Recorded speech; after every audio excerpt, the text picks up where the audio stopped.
नमस्ते विद्यार्थियों, भगनू महिला पीजी महाविद्यालय में आपका हार्दिक स्वागत, हार्दिक अभिनंदन।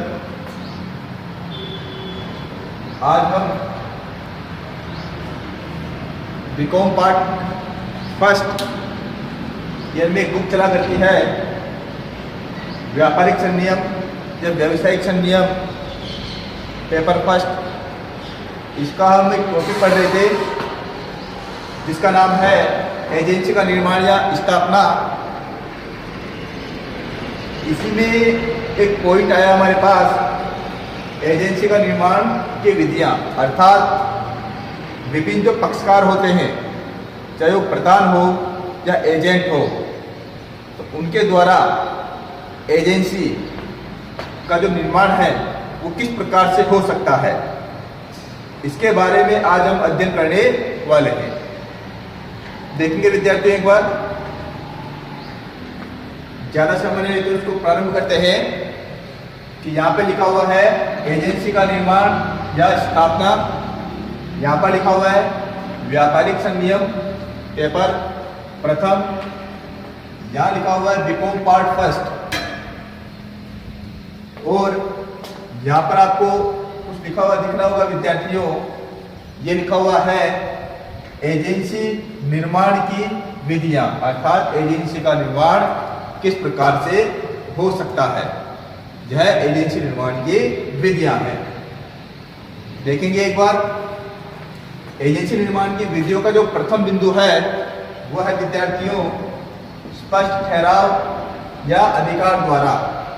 दोबारा पढ़ता हूं मैं, स्पष्ट ठहराव या अधिकार द्वारा, अर्थात जब प्रधान एवं एजेंट के मध्य लिखित में या मौखिक रूप से अगर एजेंसी का निर्माण होता है, एजेंसी का अनुबंध होता है, उन दोनों के बीच में एजेंट और प्रधान के मध्य किसी भी प्रकार का एजेंसी को लेकर कोई अनुबंध होता है, तो उन प्रधान और एजेंट के बीच में या उसके मध्य में एजेंसी का निर्माण स्वतः ही हो जाता है।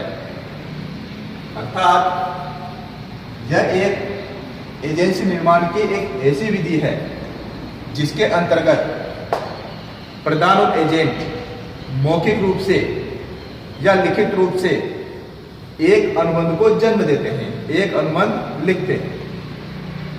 उस अनुबंध के द्वारा ही एजेंसी का जन्म हो जाता है। दूसरा विद्यार्थियों हमारे पास गर्भित ठहराव या अधिकार द्वारा। गर्भित ठहराव या अधिकार क्या? यहां पर बोलने और लिखने की आवश्यकता नहीं है, अपितु जब प्रधान और एजेंट के मध्य या किसी तृतीय पक्षकार के मध्य या अन्य किसी व्यक्ति के मध्य कुछ ऐसा व्यवहार हो रहा हो और वो व्यवहार काफी लंबे समय तक चल रहा हो, जिससे यह प्रतीत होता है कि यह व्यक्ति जो है ये किसी प्रधान का एजेंट है, तो ऐसा इस प्रकार से जब किसी एजेंसी का निर्माण होता है तो उसे हम गर्भित ठहराव या अधिकार द्वारा एजेंसी का निर्माण होना कहते हैं।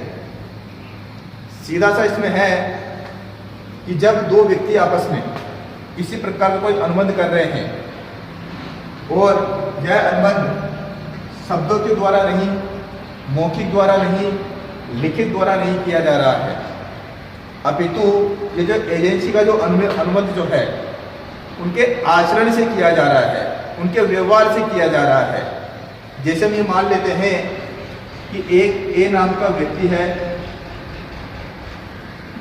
जो एक दुकान चलाता है, इसकी बड़ी होलसेल की दुकान है। इस व्यक्ति से बी नाम का जो व्यक्ति है वो वस्तुओं खरीदता है और अन्य व्यक्तियों को बेच देता है। ये काफी सालों से इससे वस्तुएं खरीद रहा है, अन्य व्यक्तियों को जो है उन वस्तुओं का विक्रय कर रहा है। ऐसी स्थिति में सामान्य जो व्यक्ति होंगे उन्हें ऐसा प्रतीत होता है इन दोनों के मध्य एक प्रकार का गर्भित एजेंसी का ठहराव हो जाता है। ऐसा जो ठहराव होगा उसमें क्या कहेंगे विद्यार्थियों? गर्भित एजेंसी का ठहराव।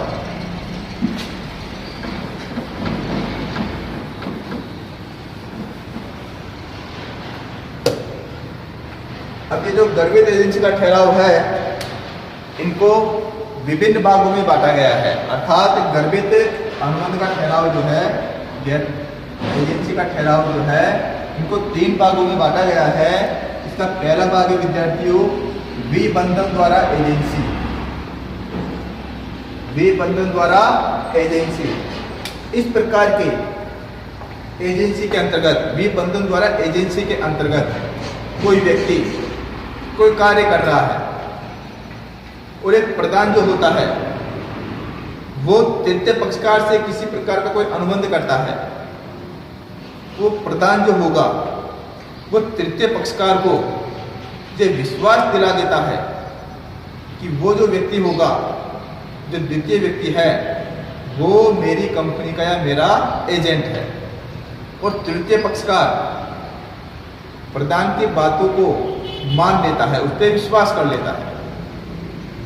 तो ऐसी स्थिति में द्वितीय व्यक्ति अर्थात एजेंट जो कि नहीं है और प्रदान, इन दोनों के मध्य में अनुबंध, एजेंसी का अनुबंध हो जाता है, जिसे हम क्या कहेंगे?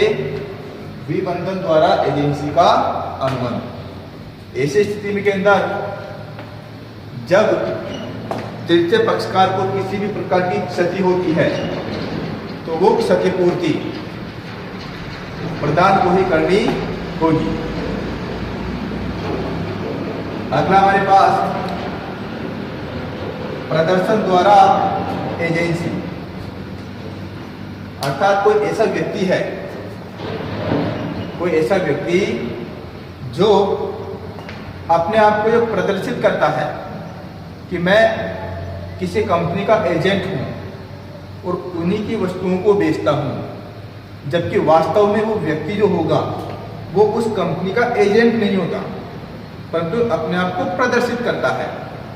और ये बात प्रदान को पता है, उस कंपनी को पता है, और वो कंपनी किसी भी प्रकार का ऑब्जेक्शन नहीं करती, किसी भी प्रकार की आपत्ति व्यक्त नहीं करती है। तो ऐसी स्थिति में वो जो एजेंट होगा वो कहलाएगा प्रदर्शन द्वारा एजेंट। और उस प्रदान और एजेंट के बीच में जो अनुबंध हुआ है वो अनुबंध कहलाएगा प्रदर्शन द्वारा एजेंसी। ठीक है विद्यार्थियों, आगे देखते हैं हम आवश्यकता द्वारा एजेंसी। आवश्यकता द्वारा एजेंसी का तात्पर्य ऐसा है कि कोई प्रदान है तो कोई एजेंट है। जब मान लो कोई प्रदान है और एजेंट न भी हो तो किसी विपरीत या संकटकालीन स्थितियों में कोई व्यक्ति कुछ ऐसा कार्य कर देता है जो एक एजेंट ही कर सकता हो। तो इस प्रकार से प्रदान और एजेंट, उन दोनों के मध्य, उस तृतीय पक्षकार के मध्य एक एजेंसी का निर्माण हो जाता है, क्योंकि वहां पर उस एजेंसी की आवश्यकता थी। अगर उस जगह उस एजेंसी की आवश्यकता है और प्रदान के पास कोई एजेंट नहीं है और कोई द्वितीय या तृतीय पक्षकार जो है, वहां पर वो व्यक्ति संकटकालीन स्थिति को देखते हुए वो ये कह देता है कि मैं उस कंपनी का एजेंट हूं और मैं इस कार्य को कर रहा हूं, और इस कार्य के लिए प्रदान जो है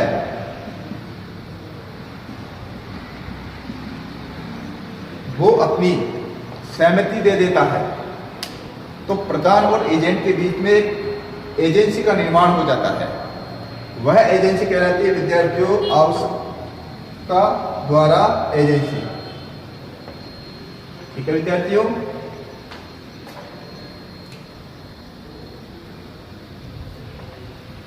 अगला मेरे पास आता है तीसरे में विद्यार्थियों अनुसमर्थन द्वारा एजेंसी या पुष्टिकरण द्वारा एजेंसी। अनुसमर्थन अर्थात किसी का समर्थन कर देना, पुष्टिकरण अर्थात मान लेना, उसको पुष्ट कर देना। तो कभी कभार कोई व्यक्ति किसी कंपनी का एजेंट न होते हुए भी वो अपने आप को एजेंट बताकर विभिन्न बाजारों में या सामान्य जनता के बीच में वो कार्य करने लगता है और सामान्य जनता जो है उसे उस कंपनी का एजेंट मान लेती है। तो ऐसी स्थिति के अंतर्गत वो कोई कार्य करता है और उस कार्य का समर्थन अगर प्रदान कर देता है, उस कार्य का समर्थन अगर प्रदान कर देता है, तो प्रदान अगर उसका कार्य का समर्थन कर देता है तो वो व्यक्ति क्या बन जाएगा, कंपनी का एजेंट बन जाएगा।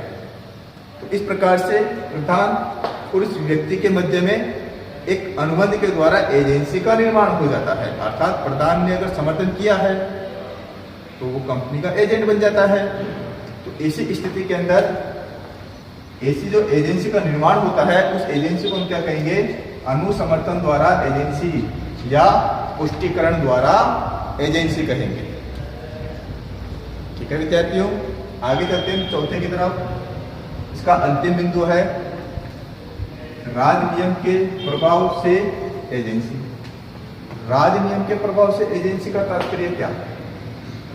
राज नियम के प्रभाव से एजेंसी का तात्पर्य क्या? तो देखेंगे एक बार कि कई बार हमारा जो भारत का सामान्य जो कानून है वो कानून ही के द्वारा किसी प्रकार कोई अनुबंध किया जाता है तो वो अनुबंध करते ही व्यक्ति एक दूसरे के एजेंट बन जाते हैं। जबकि एजेंसी को लेकर कोई विपरीत अनुबंध नहीं होता है, कोई सामान्य अनुबंध नहीं होता है, परंतु कानून के द्वारा स्वतः ही अनुबंध ऐसा अनुबंध बन जाता है जिससे कि वो एक दूसरे के एजेंट बन जाते हैं। जैसे हम उदाहरण लेते हैं साझेदारी का। जब आपस में सभी साझेदार एक साझेदारी फर्म का निर्माण करवाते हैं और उनमें साझेदार बन जाते हैं, तो ऐसी स्थिति के अंतर्गत जो साझेदार होंगे उन्होंने साथ में काम करने के लिए अनुबंध किया है, परंतु वो स्वतः ही कानून के द्वारा एक दूसरे के एजेंट बन जाते हैं। जो मार्केट में व्यापार करेंगे तो साझेदारी फर्म के भी एजेंट के रूप में काम करेंगे और जो साझेदार हैं उनके भी एजेंट के रूप में कार्य करने लगते हैं। तो इस प्रकार से जो एजेंसी का निर्माण हो रहा है, इस प्रकार से एजेंसी बन रही है। इस प्रकार से प्रधान और एजेंट के बीच में, उनके मध्य में किसी प्रकार का कोई अनुबंध हो रहा है जो ये प्रदर्शित करता है कि वह व्यक्ति मेरी कंपनी का एजेंट है। तो इस प्रकार का अनुबंध कहलाएगा राज नियम द्वारा या राज नियम के प्रभाव से एजेंसी का निर्माण।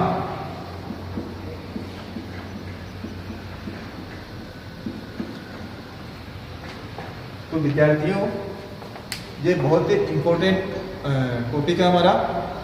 आप इसे एक बार जरूर किताब के अंदर देखें और पढ़ें, क्योंकि ये एक ऐसा टॉपिक है जो एग्जाम में वो काफ़ी बार पूछा गया है।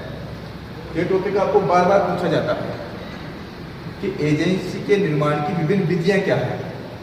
तो हमें इसे पढ़ लेना है, समझ लेना है।